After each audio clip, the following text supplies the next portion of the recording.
Howdy folks, let's go over some geometry, Unit 3. First thing you ought to do, log into OpenClass on the Unit 3 tab, click on that practice test, print it out, and then let's go. Now here they give us 3 ordered pairs, and they ask us to graph them on the grid. So -4, 3 is going to be -4 in the x direction, and then up 3 in the y direction. 2, -1 is going to be over 2 in the x direction and down 1 in the y direction. Whee! And then 5, 3 is going to be over 5 in the x direction and up 3 in the y direction. So that's our triangle. This looks like it's going to be the easiest altitude to draw, or at least the easiest one to measure, because from this point to this line is perpendicular, and it is 4 units. You can just count them out. 1, 2, 3, 4. And then this base that it's perpendicular to is perfectly horizontal, so I can just count the length of that. 1, 2, 3, 4, 5, 6, 7, 8, 9. Now the area of a triangle is 1/2 the base times the height. So that's 1/2.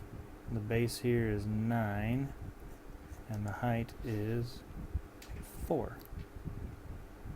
And that, let's see, half of 4 is 2, and 2 times 9 is 18. So the area of that triangle is 18 square units. Local school is designing a new playground. There will be a walkway that diagonally crosses the square playground. The walkway is 120 feet long. Include a sketch of the playground and find the length of one side. Alright, so this is a square, and that means that we got a 45, 45, 90 right triangle here where the hypotenuse is 120. Well, to get from the leg to the hypotenuse, x times the square root of 2 equals 120. So I can just divide both sides by the square root of 2 to find out what x is. I generally like to stay as accurate as I can without rounding. I'll wait until the end to round. To rationalize the denominator, I can multiply the top and bottom by square root of 2. And I get 120 square root of 2 over the square root of 4, which is 2.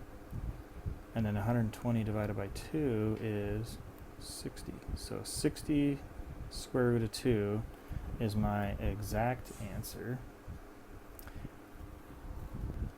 And in part 2, we're supposed to use that information to find the area of the playground. Well, area is the side length squared. So if we use our exact measurements, I want to see what the difference is. Let's find the area first using our exact measurement, and then second using our decimal approximation, the one that we rounded to the nearest tenth. Okay, so 60 square root of 2 squared is 60 squared times the square root of 2 squared. 60 squared is 3600, and the square root of 2 squared is 2. So 3600 times 2 is 7200. And this was in feet, so feet squared. So this is 7200 square feet. So I'm just curious how much different it is if we just use the 84.9 feet that you get when you put 60 times square root of 2 in the calculator. When I do 84.9 squared, I get 7208 0.01, which just rounds to 0 square feet. So pretty close. Now Peter is climbing a ladder. He leans it up against the house and he places it so that the base is 6 feet from the bottom of the house. How high above the ground does the ladder touch the house? Alright, let's sketch a figure. Man, I draw fast. So this is the ladder leaning up against the house. The ladder is 15 feet long and the bottom of the ladder is 6 feet away from the house. And we want to find out how high it is. Well, that's just Pythagorean theorem there. A squared plus b squared equals c squared. So 6 squared plus x squared equals 15 squared. So I'm going to subtract 6 squared from both sides. And I get x squared equals, let's see, 15 squared is 225 minus 6 squared is 36. So x squared equals 189. And now to get x, we just take the square root.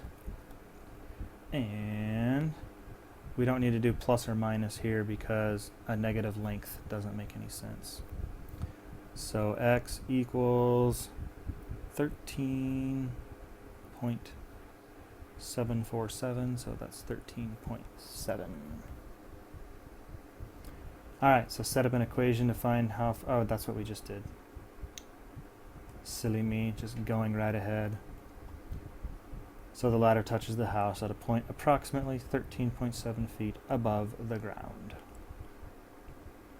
Alright, draw an equilateral triangle with side lengths of 14 inches. So equilateral triangles look like this. Label the side lengths to be 14. And now we need to find the area. And this is a little trickier than you might think. Some people might just kind of guess what they think the height is. But in actuality, you need to use the fact that it's equiangular as well. And then we draw an altitude, which makes this two congruent 30, 60, 90 right triangles. Now if you remember, the short leg is half the length of the hypotenuse, so this would be 7 right here, which makes sense because 7 on the left side, 7 on the right side, because these are two congruent triangles. And then the long leg is the short leg times square root of 3. So now, to find the area of this triangle, area equals 1/2 the base times the height. So that's 1/2. Now the base is all the way across of the big triangle, 14, times the height, which is 7 times the square root of 3. Half of 14 is 7. So this is 7 times 7 radical 3. And that equals 49 times the square root of 3. And that is in simplest radical form. Hey, look at that. On this square Little League baseball diamond, the distance from first base to second base is 60 feet. Well, that means that from home to first is 60, from first to second is 60, from second to third is 60, and from third to home is 60. How far does the catcher, who hangs out at home plate, have to throw the ball to get from home plate to second base? Well, we got a square, so 60, 60. Hey, this is an isosceles right triangle, which means it's a 45, 45, 90 right triangle, which means to get the length of the hypotenuse, it's the leg times the square root of 2. So it's just 60 times the square root of 2. And if you pop that in your calculator, you get approximately 84.9 feet. And we saw that earlier in this video. Hey, that's the end of part 1. Tune in soon for part 2. See you in a few.